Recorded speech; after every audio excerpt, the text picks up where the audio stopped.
नमस्कार, स्वागत है आपका ईटी नाउ स्वदेश पर। आप देख रहे हैं गुड मॉर्निंग स्वदेश। मैं हूं आपके साथ अशेषा अध्वर्यु और अगले आधे घंटे में हम आपको बताएंगे ग्लोबल बाजारों से क्या संकेत निकल कर आ रहे हैं। उसी के साथ भारतीय बाजारों में खबरों वाले शेयर्स कौन से रहेंगे, ब्रोकरेज रिपोर्ट से क्या निकल कर आ रहा है उस पर भी फोकस करेंगे। और इसी के साथ हमारे साथ कुछ दिग्गज मेहमान जुड़ेंगे जो आपको ट्रेडिंग आइडियाज देंगे इक्विटी और कमोडिटी मार्केट में। लेकिन सबसे पहले गिफ्ट निफ्टी पर नजर डालेंगे। याद रखिए, जियोपॉलिटिकल टेंशंस के चलते ग्लोबली सभी बाजारों में कल तनाव दिखा था, लेकिन भारतीय बाजार बंद थे, जिसका इम्पैक्ट आज सुबह गिफ्ट निफ्टी पर दिखा है।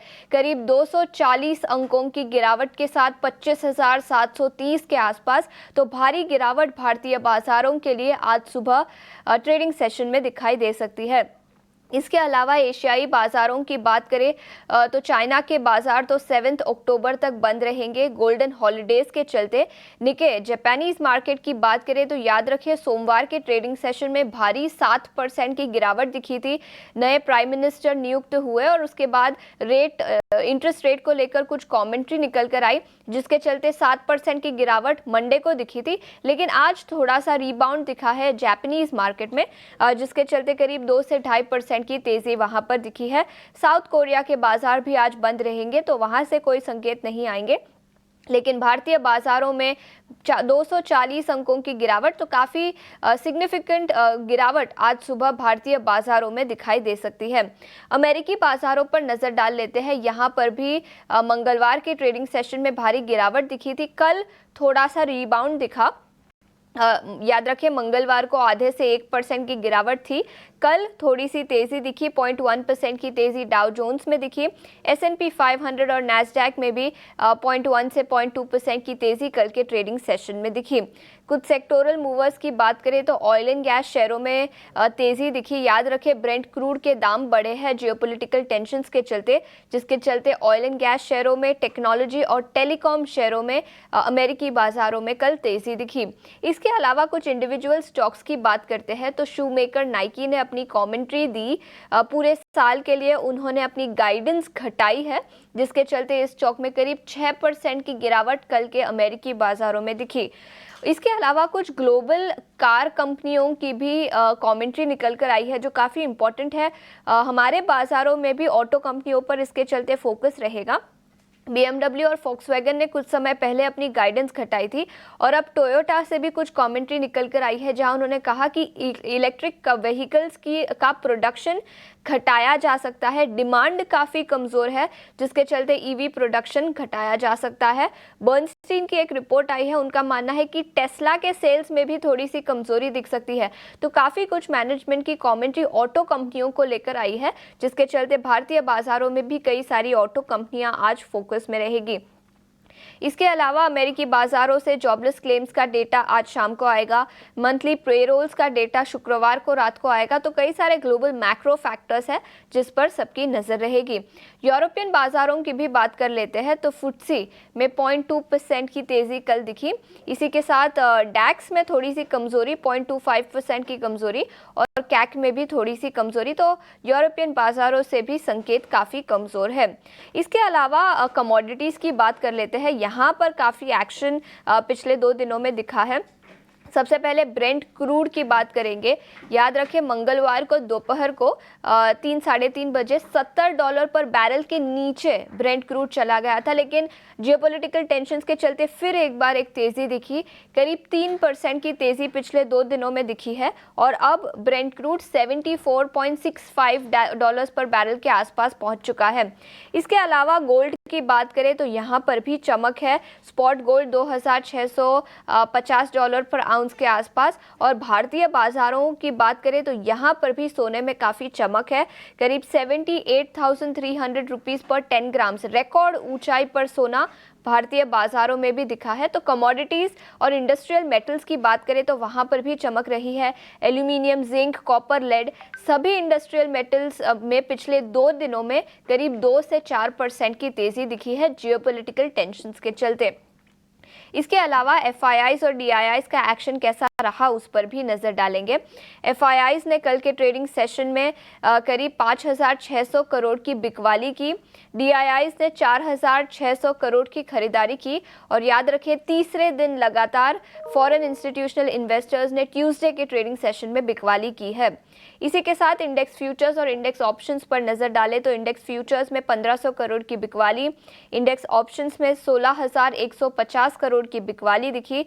स्टॉक फ्यूचर्स में 1,200 करोड़ की बिकवाली, वहीं स्टॉक ऑप्शंस में करीब 2,400 करोड़ की बिकवाली कल के ट्रेडिंग सेशन में दिखी। तो याद रखें, फॉरेन इंस्टीट्यूशनल इन्वेस्टर्स पिछले कुछ दिनों से बिकवाली कर रहे हैं और चाइना से जब से ही पॉजिटिव इनफ्लो आया है, ऐसा डर है कि शायद भारतीय बाजारों में जो इनफ्लोज आ रहे थे उसमें थोड़ी सी कमजोरी दिखाई दे सकती है और वो इनफ्लोज चाइनीज मार्केट्स में जा सकते हैं, जिसके चलते भारतीय बाजारों में फॉरेन इंस्टीट्यूशनल इन्वेस्टर्स बिकवाली कर रहे हैं।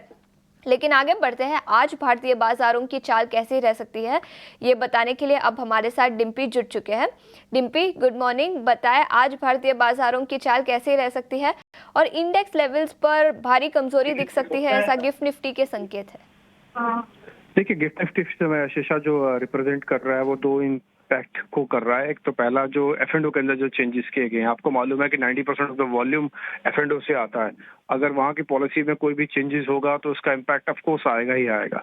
तो वहाँ पे करीब 6 नए नियम्स को यानी कि 6 नए रूल्स को फॉलो करने की बात की गई है। हालांकि वो सबके सब 20 नवंबर से लागू होंगे, कुछ 20 तारीख से है, कुछ तो अगले साल भी है, फेब में भी है। तो उनका इम्पैक्ट धीरे धीरे बट कैलकुलेट होगा, बट फर्स्ट रिएक्शन आपको जरूर देखने को मिलेगा। ये फर्स्ट पॉइंट है, इस पे मैं वापस बाद में आऊंगा। लेकिन पहले आप देखें तो ग्लोबल मार्केट्स के अंदर जो चिंताएं हुई हैं थोड़ी बहुत ईरान के बीच में और इजराइल के बीच में, ये थोड़ा सा कंसर्न पैदा कर रही है। और अभी आपने एक लास्ट में एक बात बोली थी कि चाइना की तरफ फ्लो जा सकता है, मूव कर सकता है, तो वो फ्लो भी एफआईज ऑलवेज हमारे यहाँ पर होल्डिंग जो है 79% लॉन्ग की खड़ी है। तो ये बात सच है कि अगर थोड़ा भी फ्लो निकला तो कहीं ना कहीं तो मूव करेगा। अगर इंडिया से बाहर निकलेगा वो पैसा आइडियल नहीं रहेगा। तो ये 3-4 चीजें हैं जो मार्केट इस समय थोड़ा कंसर्न के तौर पर देख रहा है। अदरवाइज वैसे कोई मेजर प्रॉब्लम नहीं है, ना ही तो बाजार के रिदम में कोई प्रॉब्लम है, ना ही बाजार के डाटा में किसी तरह की प्रॉब्लम है। ये इमीडिएट इम्पैक्ट है और कोई बड़ी बात नहीं। जितना आप गिफ्ट निफ्टी को देख रहे हैं इतना ना तो आप खुले, अगर खुल गए तो शायद रिकवरी भी फास्ट आ सकती है। तो इसके लिए थोड़ा प्रिपेयर रहिएगा। अब मैं आ जाता हूँ लेवल्स पे। देखिए, ऑलरेडी हमने 25-26,000 का लेवल तोड़ा हुआ है, 25,800 के आसपास आके हम ट्रेड कर ही रहे हैं। तो 25,500 एक इमीडिएट सपोर्ट एरिया है। तो आज आपको दिन भर में सिर्फ एक ही चीज को टेस्ट करना है कि 25,500 के आसपास आपका सपोर्ट नहीं टूटना चाहिए। दूसरा, पुल बैक आते समय अगर पुल बैक आता भी है तो 25,800 तक की ही रेंज बनती है, इससे ऊपर की रेंज नहीं होगी। तो फिलहाल आज 25,500 25,800 के बीच में मार्केट कहीं भी अपने आप को रोक लेता है या फिर क्लोज कर देता है तो फिर एक अच्छा पॉइंट माना जाएगा। सेकंड पॉइंट है बैंक निफ्टी का। बैंक निफ्टी देखिए, आप 54,000 को तोड़कर 53,000 को तोड़कर 52,000 वाली रेंज में है आप। तो ऑलरेडी यहाँ पे थोड़ा बहुत प्रेशर है मार्केट्स के अंदर on bank Nifty front. But एक चीज ध्यान रखना चाहिए, जो F&O के नए नियम है उसके पीछे की रीजनिंग ये दी जा रही है क्योंकि हमारे यहाँ पे सेविंग्स का कम हो रहा था प्रेशर और वो सारा का सारा ऑप्शंस की तरफ मूव कर रहा था। तो जो नए फैसले लिए गए हैं सेबी की तरफ से F&O को बैन या थोड़ा उसको रेगुलेट करने के लिए, तो वो थोड़ा बैंकिंग के लिए पॉजिटिव हो सकता है। तो बैंकिंग ऐसा थोड़ा सा कंफर्टेबल जोन में ऑलरेडी थोड़ा टूटा हुआ भी है। तो आपके लिए पे 52,500 52,400 वाली रेंज एक अहम सपोर्ट एरिया है। अगर यहाँ से पुल बैक आता है तो एक स्ट्रॉन्ग पुल बैक भी आ सकता है, बट आप दोनों ही केसेस में एक अपॉर्चुनिटी के तौर पर इसको काउंट करें। आशीषा, अगर आपको ध्यान होगा तो पिछले 3-4 दिन से हमने आपको लगातार इस चीज के बारे में बताया कि हमसे खरीदा इसलिए नहीं जाएगा क्योंकि 3-4 चीजें बिगड़ी हुई हैं। अब वो इस फॉल के बाद ठीक हो जाएंगी। आई होप सो कि आज से अपॉर्चुनिटी आपके लिए वापस पुल बैक ट्रेड की बन जाने शुरू हो जाएगी। डिम्पी, आईटी सेक्टर पर भी आपसे सवाल पूछना चाहूंगी। मंगलवार के ट्रेडिंग सेशन में देखें तो एक अकेला सेक्टोरल इंडेक्स था जो हरे निशान में कारोबार कर रहा था। इस इंडेक्स पर आपकी क्या राय रहेगी आज के ट्रेडिंग सेशन के लिए? देखिए आशीषा, मार्केट के अंदर जब चर्निंग होती है या फिर इंडेक्स मैनेजमेंट होती है तो 3-4 सेक्टर्स का यूज किया जाता है। First is banking, second is IT and third is your metal counters. ये एक्चुअली मैं कि इनकी वेटेज अगर आप चेक करेंगे तो ये हाईली वेटेज वाले सेक्टर्स हैं। तो इससे पहले जब ग्लोबल मार्केट्स का मूड माहौल सब कुछ ठीक चल रहा था और इनफैक्ट अभी भी है, अगर आप एशियन मार्केट्स को भी देखें जो बाजार खुले हुए हैं उसमें कहीं भी ऐसा कोई बड़ा पैनिक नहीं देखने को मिल रहा। तो ये मेटल्स की वजह से था। लेकिन अभी आपने जो आईटी का क्वेश्चन पूछा, इसमें कहीं भी ऐसी कोई प्रॉब्लम कहीं भी नहीं दिख रही है। डाटा चर्निंग होगी। हाँ, ये बात सच है कि मेटल से अगर मैं कंपेयर करूँ आईटी को, तो आईटी उतना स्ट्रांग नहीं है। आईटी के अंदर पहले फ्रंटलाइन काउंटर्स के अंदर पोजीशन बनती है और वो पोजीशन से कैरी फॉरवर्ड नहीं हो रही है। उसकी प्रॉब्लम सिर्फ यही हो रही है कि वन डे पोजीशन लॉन्ग बन रही है, सेकेंड डे उसका फ्यूजन हो रहा है, यानी कि खत्म हो जा रहा है वो। तो ये एक प्रॉब्लम है जो भी आईटी को फेस करनी पड़ रही है। बस वैसे अदरवाइज कोई प्रॉब्लम नहीं है। और एक और चीज, जब मार्केट्स के अंदर इस तरह की प्रॉब्लम्स आती हैं, रेगुलेशंस की या इस तरह की कोई भी चीजें आएंगी, तो थोड़ा सेफ हैंड की तरफ पहले पैसा मूव होगा। तो अगर आज आप देखेंगे, आज आपके लिए ध्यान देने वाला सेगमेंट थोड़ा एफएमसीजी होगा, ध्यान देने वाला सेगमेंट थोड़ा डिफेंसिव फार्मा हो सकता है। तो आईटी आज थोड़ा स्टेप बैक करके रखेगा, बट एज सच कोई प्रॉब्लम नहीं है। आईटी में अगर आप इन्वेस्टेड है तो बी पेशेंटली आप इसमें इन्वेस्टेड रहिए। अभी पोजीशन उतनी स्ट्रांग मत कीजिए, बट स्टिल आपको मार्केट्स में रहना ही चाहिए। बिल्कुल, तो अगर आपके पास आईटी में पोजीशंस है तो बने रहने की सलाह। डिम्पी, बहुत बहुत शुक्रिया हमारे साथ जुड़ने के लिए। आगे बढ़ते हैं और बाजार पर रणनीति बताने के लिए अब हमारे साथ लक्ष्मीकांत शुक्ला जी भी जुड़ चुके हैं। लक्ष्मीकांत जी, गुड मॉर्निंग। सबसे पहले बताएं, बाजार पर रणनीति क्या बनानी चाहिए? शुभ प्रभात आशीष जी। जैसा कि ग्लोबल मार्केट पहले से ही संकेत दे रहे हैं कि निफ्टी गैप डाउन ओपनिंग दे सकता है। मुझे लगता है अगर निफ्टी जो हमारा जो नेक्स्ट सपोर्ट है वो अराउंड 25,690 के आसपास आ रहा है, जहाँ पे 38.2 फिबोनाची रिट्रेसमेंट भी निकल कर आया है। अगर उसके नीचे ब्रेकडाउन दे देता है और तो फिर वहां से हमें एक शार्प सेलिंग देखने को मिल सकती है, जो कि निफ्टी को 25,500 डीएमए के लेवल तक भी पहुंचा सकती है, जहाँ पे हमारे 20 डीएमए नजर आ रहे हैं। तो जब तक निफ्टी 25,800 900 के नीचे सस्टेन करता है, तब तक ये बिकवाली बनी रहेगी। ये जो शॉर्ट टर्म रिबाउंड का जो उम्मीद है वो अराउंड 25,500 के पास आ रहा है।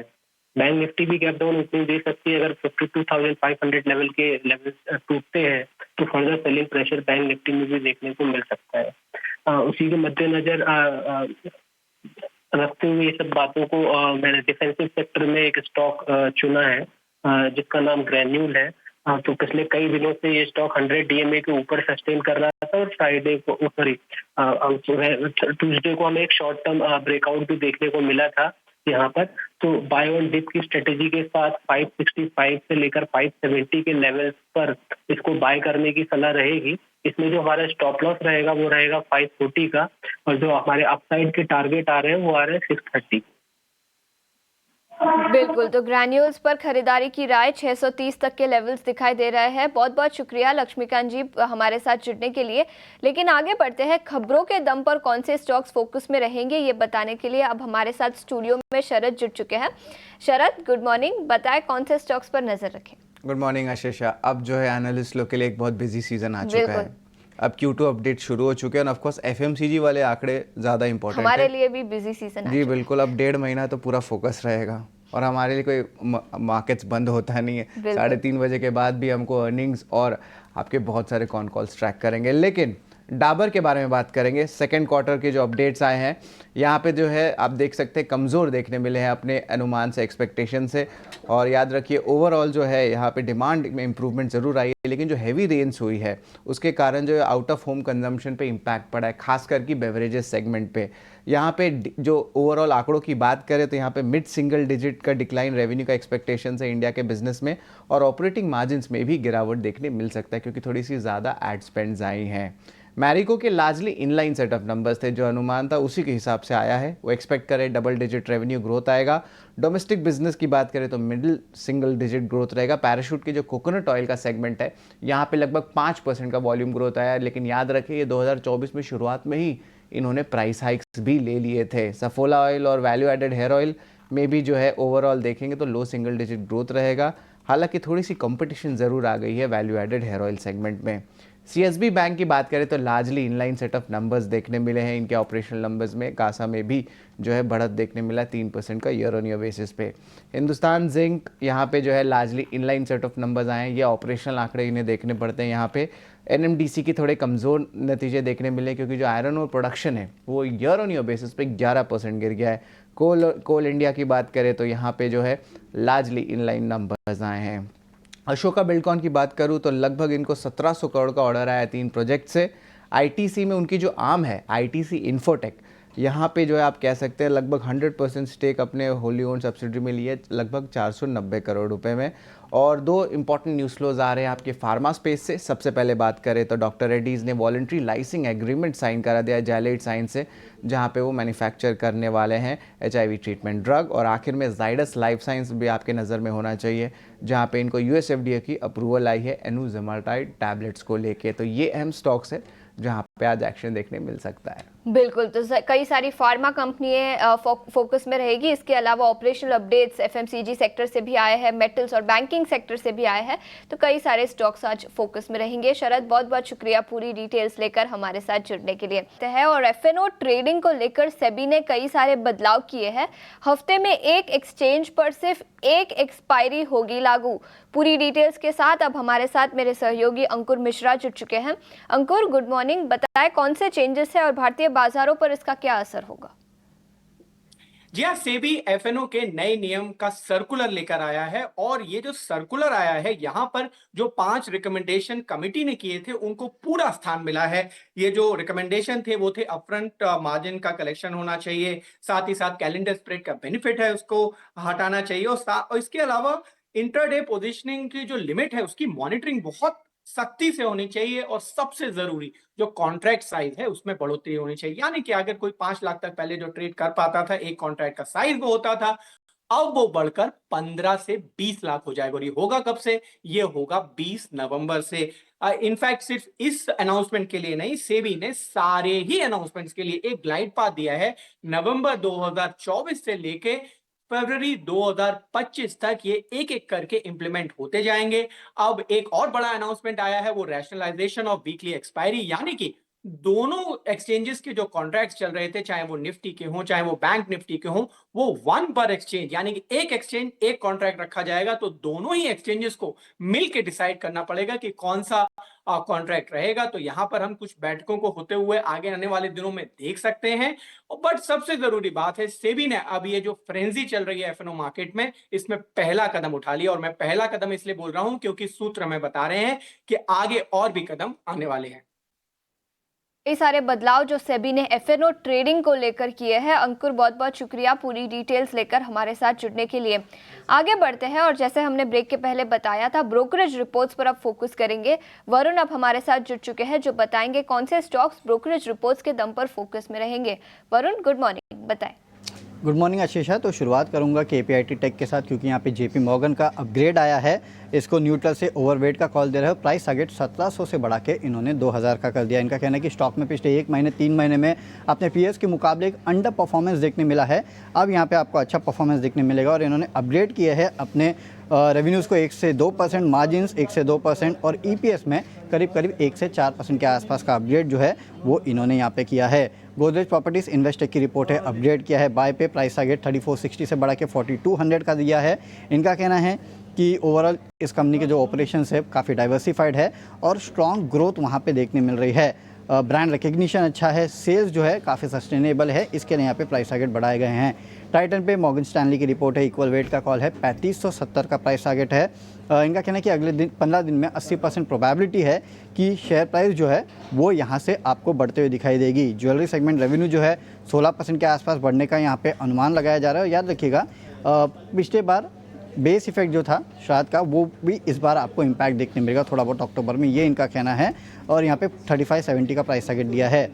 डाबर पे कुछ चिंताजनक रिपोर्ट्स है, बिकॉज इन्होंने जो अपडेट दिया है अपना, उसके बाद डाबर पे मॉर्गन स्टैनली का इक्वल वेट का कॉल है, 772 का प्राइस टारगेट है। इनका कहना है कि ओवरऑल अगर आप देखेंगे तो ये क्वार्टर थोड़ा वीक रहा है और एबिटा शायद आपको इस बार गिरते हुए दिखाई देगा। इन्वेस्टेक ने कहा है कि ये पिछले 4 साल में सबसे कमज़ोर क्वार्टर है और मेंटेन होल्ड किया है इन्होंने 638 का प्राइस टारगेट के साथ।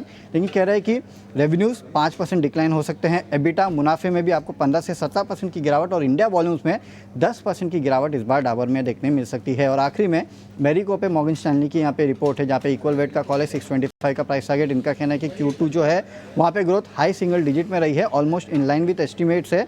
पैराशूट वॉल्यूम ग्रोथ 5% के आसपास रहा है, हालांकि यहाँ पे जो प्राइस बढ़ाए गए हैं उसका भी फायदा मिला है। सफोला लो सिंगल डिजिट ग्रोथ और मार्जिन जो है थोड़े मॉडरेट रह सकते हैं क्योंकि वेजिटेबल इन्फ्लेशन जो है वो Q2 में देखने मिला। तो FMCG एज अ पैक जो है वहाँ पे नज़र रखेगा, काफ़ी हलचल आपको देखने मिल सकती है। बिल्कुल, तो कई सारी FMCG कंपनियों पर ऑपरेशनल अपडेट्स तो आए ही है, इसी के साथ ब्रोकरेज रिपोर्ट्स भी आई है जिसके चलते यहाँ पर फोकस रहेगा।